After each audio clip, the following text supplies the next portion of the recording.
안녕하세요. 워싱턴 윤준혜의 윤주입니다. 친구가 넷플릭스의 한 이단 종교에 관한 다큐를 추천해줘서 봤는데요. 나는 신이다 라는 제목의 JMS 정명석 교주에 관한 다큐멘터리였어요. 몇 년 전 코로나 때 한참 신천지 확진자 수 급증하고 있을 때 당시 한국 여러 프로그램에서도 이단 종교에 관해 다루는 것들이 많이 나왔는데 그때도 많이 봤었거든요. 뉴스나 다큐 프로 등에서 이단 종교의 얘기는 쉽게 접할 수 있는 내용들이에요. 그때 코로나로 신천지가 막 파헤쳐지기 전까지 저는 이단에 빠지는 사람들은 정말 정상이 아닌 어딘가 좀 모자르는 사람들일 것이라고 생각했어요. 모자른 사람들이니까 말도 안 되는 교주를 하나님인 양 믿고 따르고 자신과 가족을 전부 망가뜨려 가면서 그렇게 사는구나 라고 생각했죠. 정말 상식적으로 이해가 안 갔으니까요. 하지만 다큐를 보고 나서 내면에 결핍이 있는 사람들이 저렇게 많구나. 오히려 그들을 조금은 이해하게 됐어요. 원래 인간은 무언가에 의존하고 싶어 한다고 하잖아요. 특히나 요새 세상이 어디 살기 쉬운 세상인가요? 마음의 여유가 없고 극심한 불안함을 느끼며 어느 곳에 의존하고픈 사람들의 마음을 이용해 접근하는 사이비 종교 집단들이 사악한 거죠. 한국에 저희 친언니가 아는 분의 며느리가 이단에 빠져서 집을 나갔다는 얘기를 최근에 한국서 온 언니에게 듣게 됐어요. 신앙심이 별로 없던 며느리였지만 시어머니 때문에 간간히 교회에 출석하는 정도의 신앙을 가졌었는데 어느 날 갑자기 종교 생활에 열심히 하더라는 거예요. 그런데 시어머님이 출석하던 교회가 아니라 교회 이름 역시 이상한 교회여서 혹시나 했다는 거죠. 그래서 아들과 몰래 며느리가 다니는 교회를 찾아가 본 결과 한 이단 교회에 빠졌다는 사실을 알 수 있었대요. 이후 신앙적인 갈등을 갖고 있었지만 워낙 그곳이 열심히 며느리를 말릴 수가 없었고 이 문제를 두고 목사님과 상의할까도 싶었지만 부끄러운 가정사를 내비치는 것 같아서 용기를 내기가 쉽지 않았다는 거예요. 이단 종교의 열심인 며느리가 종교 행사로 며칠씩 집을 비우기도 하고 가족 몰래 모아두었던 재산을 이단 종교에 기탁하였던 것을 알게 돼서 크게 싸우면서 가정 불화를 겪게 되면서 부부 관계는 더욱 악화가 되었다고 해요. 그리고 마침내 며느리가 남편과 자녀를 두고 말도 없이 가출을 했다는 거예요. 이단에 빠진 가족들에게서 흔히 볼 수 있는 사례라고 할 수 있죠. 이단 종교 명칭만 제대로 알아도 이단에 빠지지 않는다는 말이 있어요. 제대로 된 이단의 명칭을 몰라서 자신이 빠진 곳이 어디인지 이단인지 알지 못하고 당하는 경우가 허다하다고 하더라고요. 저도요, 코로나 때 신천지가 이슈가 되기 전까지만 해도 신천지 교주인 이만희가 여자인 줄 알았으니까요. 몇 년 전에 한국에서 고등학생 629명을 대상으로 이단 종교에 관한 설문조사를 했었는데 고등학생은 빠르면 1년, 늦어도 3년 안에 대학생이 되잖아요. 대학생들은 이단들의 주요 포교 타겟이 된다는 점에서 고등학생들의 이단에 대한 인식은 매우 중요하다고 할 수 있죠. 한국 이단의 양대 산맥으로 불리는 신천지와 하나님의 교회가 이단이라는 것을 아는 학생들은 설문조사를 한 이 학생의 절반도 안 되더라고요. 한국 교회에 큰 피해를 주는 대표적인 이 두 이단 단체를 2-3명 중에 1명만 알고 있는 꼴이에요. 비교적 많이 알고 있는 단체로는 통일교, 여호와의 증인, 몰몬교, JMS와 구원파 정도예요. 흔히 불리는 이단 단체의 이름이 아닌 공식 명칭이 따로 있는 거 아세요? 저는 공식 명칭이라는 것도 처음 알았는데요. JMS의 공식 명칭은 기독교 복음 선교회인데 같은 단체임에도 불구하고 많은 사람들이 공식 명칭을 잘 알지 못해요. 또 몰몬교라는 명칭은 많이 알고 있지만 몰몬교가 현재 사용하는 예수 그리스도 후기 성도교회를 아는 사람은 많지 않아요. 통일교도 마찬가지예요. 통일교의 공식 명칭은 세계평화통일가정연합이에요. 구원파의 명칭은 각 분파에 따라 다른데 대한예수교 침례회, 기독교 복음 침례회, 기쁜 소식 선교회, 생명의 말씀 선교회 등이에요. 이단이 뭐예요? 라고 아이가 이단이 도대체 뭐냐고 묻는다면 어떻게 대답해 주시겠어요? 이단 대처 사역자들께서 이단 대처를 한 문장으로 정리해 놓으신 걸 보면요. 정통교회는 성경을 잘못 알고 잘못 가르치는 반면 자신이 깨달은 것은 진리라고 주장하는 사람들이다. 또 외로움과 권태를 느낀 사람들이 사랑을 갈구하다가 빠지는 거짓된 사랑의 공동체. 그리고 사탄이 만들어 놓은 가짜 교회.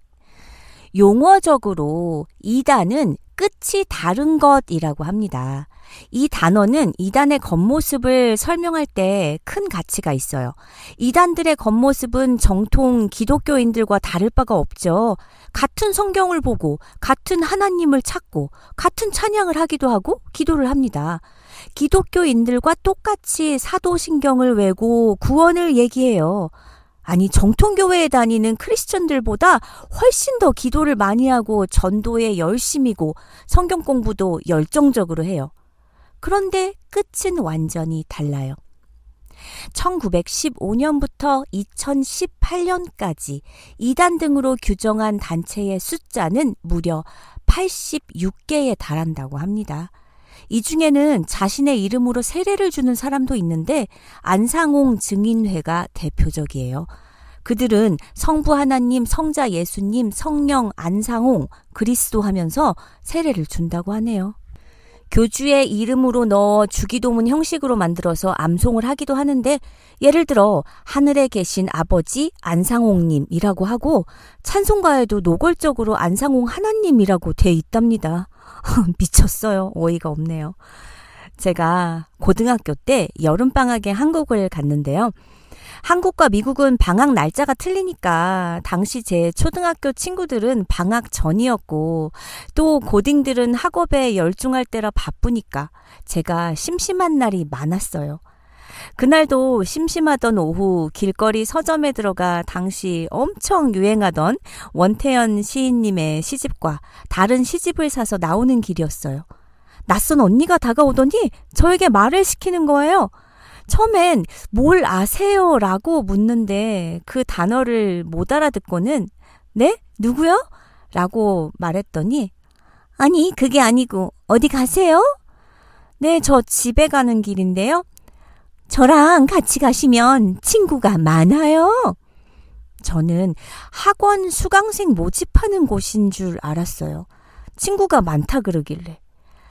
가서 구경만 하고 안 해도 되는 거죠? 아, 그럼요. 저랑 같이 가셔서 보세요. 그 언니를 따라 한 정거장은 좋게 걸어간 것 같아요. 한여름 무더위에 열심히 걸어간 곳은 무슨 아파트 단지 안으로 들어가던데 그때까지도 의심이 없었던 저는 참 바보 같죠? 문을 열고 들어서자 마루에 상이 펴져 있고 몇몇 사람들이 앉아서 공부를 하고 있었어요. 저보고 어머, 자매님 오셨어요? 하며 반기는 아줌마들이 있었죠. 아니 이건 뭔가 처음 보는 풍경과 상황에 좀 당황했지만 무섭거나 하진 않았어요.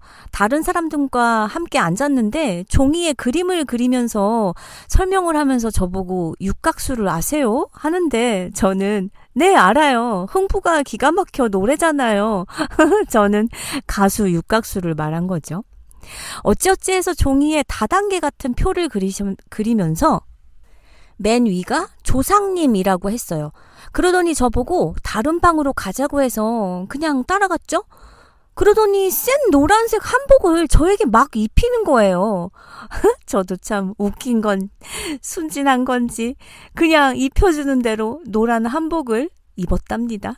그리고는 마루로 다시 나왔는데 어머나 자매님 노랑 한복이 이렇게 잘 어울리는 분은 처음 봐요. 막 이런 멘트를 날리면서 전 그분들이 도대체 뭘 하려고 하는지 궁금한 마음이 들더라고요.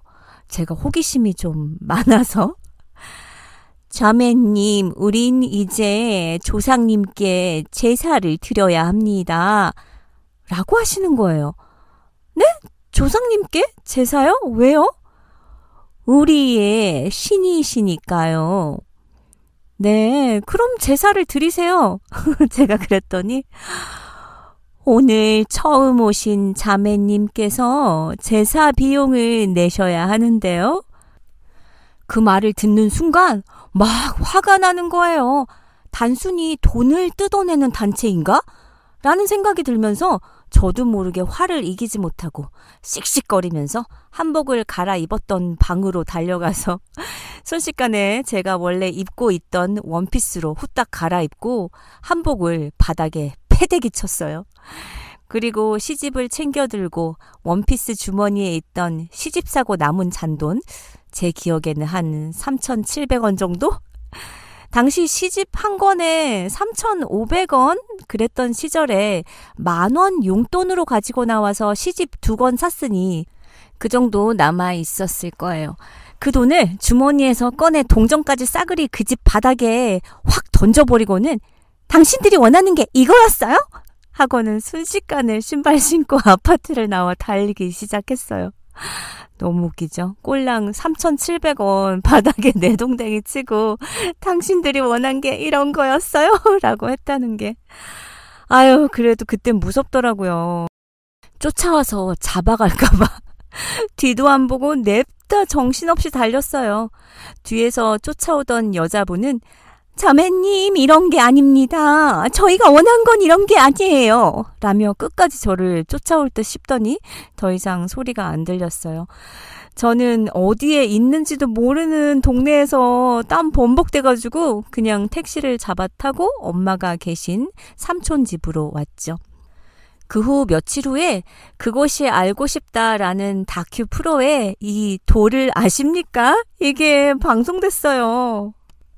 까딱했으면 저 모자이크 처리하고 방송 나갈 뻔. 당시 이 돌을 아십니까? 집단에서 자살한 사건도 집단 자살한 사건도 있었고요. 저희 엄마께 얘기했다가 등짝 스매싱 당했어요. 너는 나이가 몇인데 그런 데 쫓아가 미쳤어. 이 돌을 아십니까의 주요 집단이 바로 대순진리회입니다. 대순진리회는 흔히 증산도와 많이 헷갈려지는 단체인데요. 이 둘은 서로 다른 단체라고 하네요.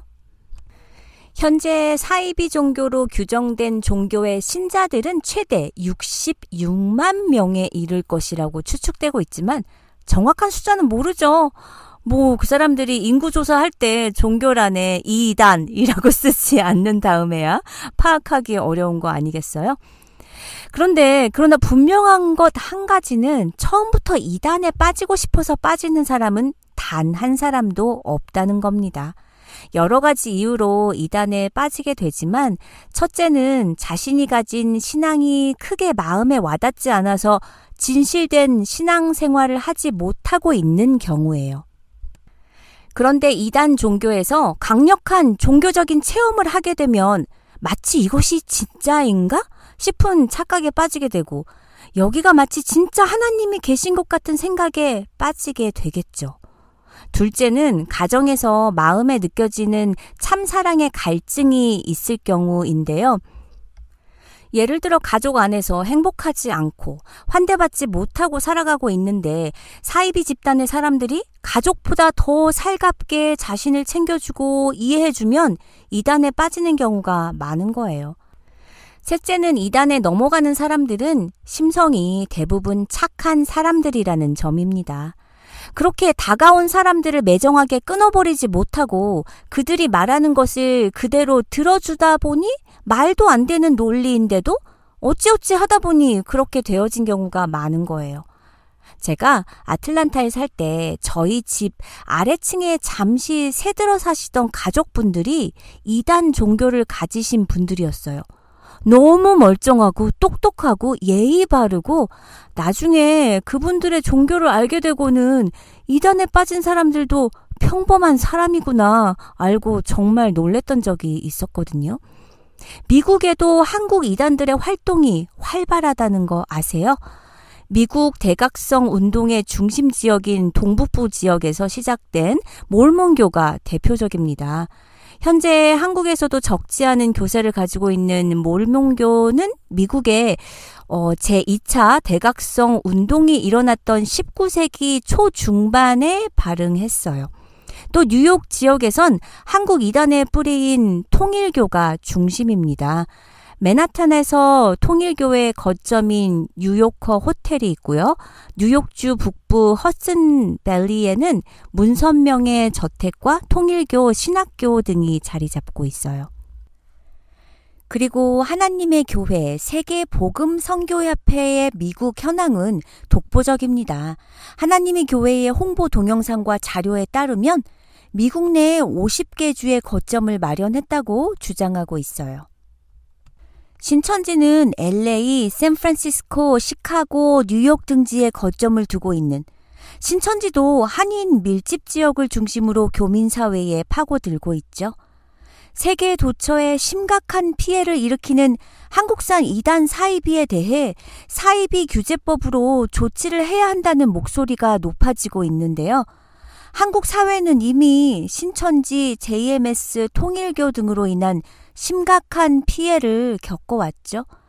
일본이 통일교 해산 명령을 내리고 프랑스가 총리산하 감시기구를 운영하고 유럽 각국이 사이비 종교 규제와 피해자 보호를 강화하고 있는데 대한민국에서도 사이비 규제를 위한 법령을 더 이상 늦춰서는 안 된다고 생각해요. 국가가 나서서 피해자들을 보호하고 2차 피해를 막아야 합니다. 사이비 종교로 인한 피해는 단순한 개인의 문제가 아니라 심각한 사회적 범죄예요. 신앙의 문제도 아닌 사람들의 약점을 파고들어 영혼과 삶을 파괴하는 아주 심각한 사회 범죄죠. 피해자들이 세뇌와 심리적 지배로 정상적 생활이 불가능해지고 가정 파괴와 청년 탈선, 직장 포기 등으로 이어지고 있기 때문에 이를 사회 문제로 인식하고 국회와 정부가 피해자 보호와 공적 구제 시스템을 구축해야 합니다. 사이비 종교 문제는 헌법이 보장한 종교 자유의 문제가 아니라 국민의 생명과 기본권이 침해되는 문제예요. 누가 그러더라고요. 이단은 불량식품 같은 존재라고요. 보기에 맛있어 보이고 먹음직해 보이고 실제로 먹는다고 사람이 죽는 것도 아니고 달달하니 참 맛있어서 또 찾게 되는 불량식품 같다고요. 그런데 포함돼선 안 되는 성분이 다량으로 들어가 있잖아요. 꾸준히 지속적으로 먹으면 반드시 탈이 나고 몸이 망가지겠죠. 때론 죽음에 이르게도 할 수 있어요. 지구상에서 뿌리 뽑아야 할 사이비 종교들 하루빨리 사라지는 그날이 오기를 기도합니다. 청취자분들, 우리는 다음 시간에 만나요.